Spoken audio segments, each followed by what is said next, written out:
All right guys, welcome back to the channel.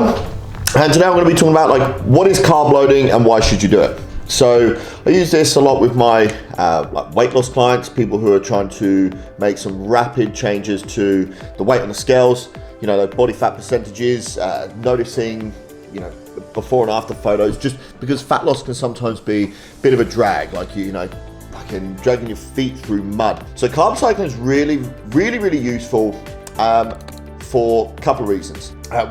Essentially, let me explain what carb cycling is, right? Carb cycling is just intentionally adjusting the amount of carbs you consume on each day. Now, the reason for this is you don't need to necessarily think of it as it's going to help you lose any more weight, but it's more important because I myself personally might not be the best nutritionist in the world. There's a lot of people smarter than me in it, but what I'm really good at is people and understanding and empathizing with what it's like when you are on a diet, trying to lose weight and reducing your calories by a fair bit, and the brain fogginess, you know, the fatigue that comes with it, and how it can affect your training, because you don't want to be, when you're in a big calorie deficit, you know, and your energy levels are lower, but you're still having to push quite hard in training. You don't want training to become a huge chore as well, and for it to decrease your energy levels even more, so you just feel constantly flat at this point, and it can affect your performance in training. I believe there's no huge studies to show that it does help with massive weight loss.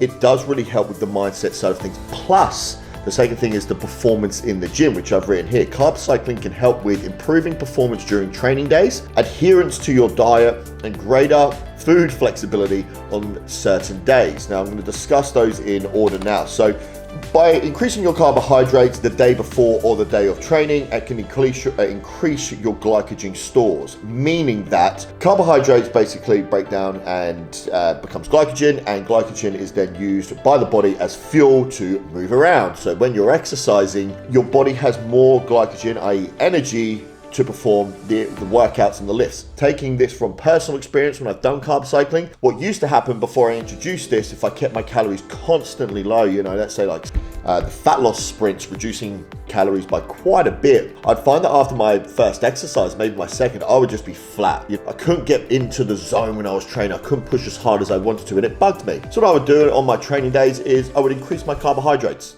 just on my training days, specifically around before I would train, so that I would have a greater performance in the gym. I'd have more energy so that I could feel good when I was training.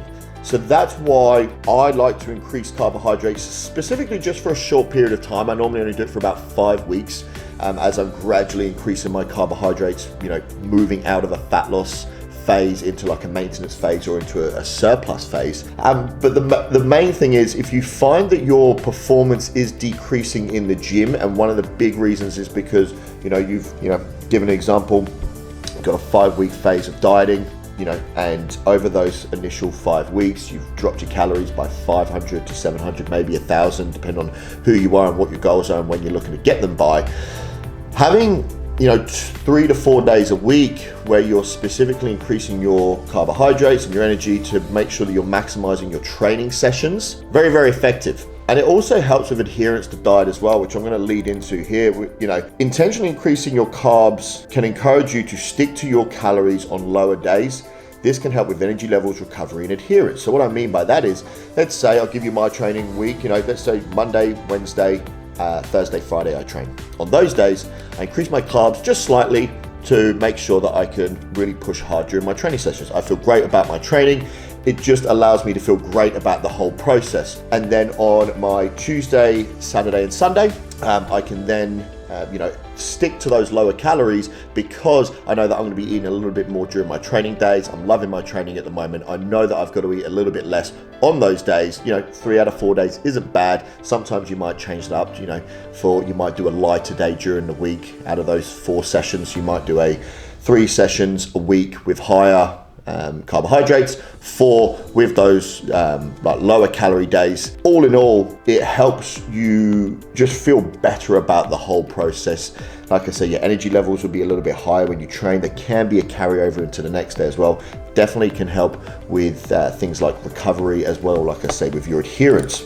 Another reason why I like it is, moving into a bit more of the social side of things. This is what I mean, where I understand humans, I understand the process, I understand that during a phase of dieting, you don't want to be that boring git that just won't go out to breakfast because you're scared that you will just overindulge, or you're scared of them, eating out because you don't know what the calories are and you get a bit freaked out. You don't want to go over your calories because then you become a cheat on your diet and then you just fucking stop it all together. Right? I've been there. So without putting all that pressure on yourself, what you can do instead of increasing those calories on your training days, you consistently stick Monday to Friday, you only eat on your low calories, and then you save those higher calories, those higher carbohydrate days for the weekend. So when you do go out with your partner, with your friends, you can go for breakfast, lunch, or dinner and be like, all right, I've got an extra couple of calories to spare here. This means that, when I go out for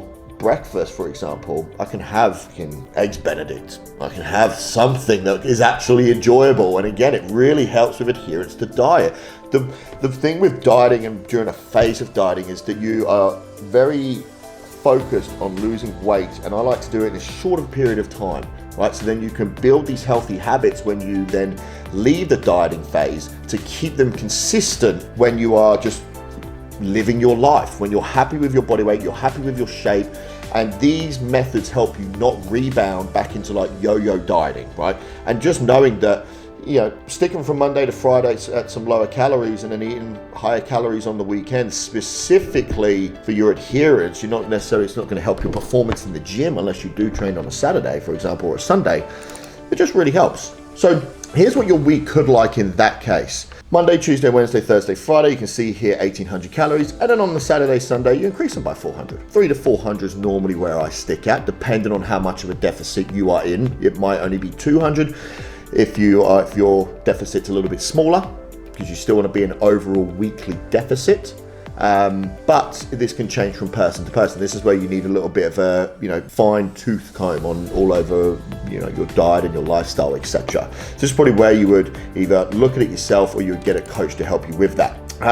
So whilst carb cycling is not the be or end all, it might necessarily make you lose any more weight than what a regular deficit would be. Some people like the freedom of eating slightly more on training days or on the weekends, but remain in an overall calorie deficit. It just takes a little bit of work and focus. So unlike with most people where they'll just stay in a same amount of calories needed, same amount of calories day in, day out. For me, what I like to do, this is in phase 2 of my my dieting tools that I use, or the process that we have. This one's called Adapt.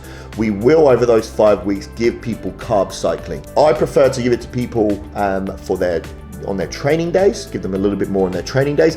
But what you can do is, if you want to use it on the weekends, go use it on the weekends. The fact is, as long as you are remaining in a calorie deficit over those 5 weeks, using this carb cycling is really there to help you more for performance in the gym, adherence to your diet, and also learning about methods that you can use post-dieting to make sure that you, again, don't go into like a yo-yo dieting.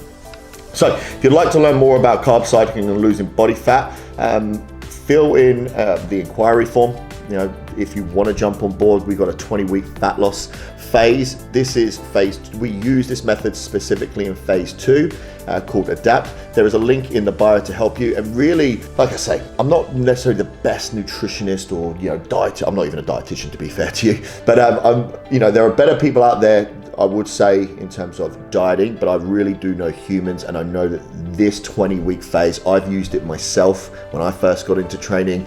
I understand how to help people remain consistent. I understand how to help people make this long-lasting. And I also just know at the end of the day, as long as you're remaining in a calorie deficit, you're going to lose the weight that you need. We just need to change things up to give people variety.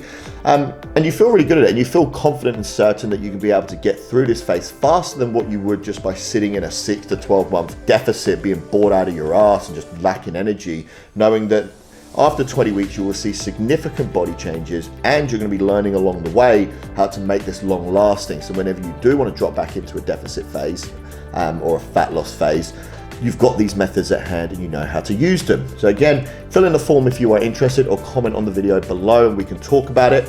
That is what carb cycling is, and that is why and how I use it.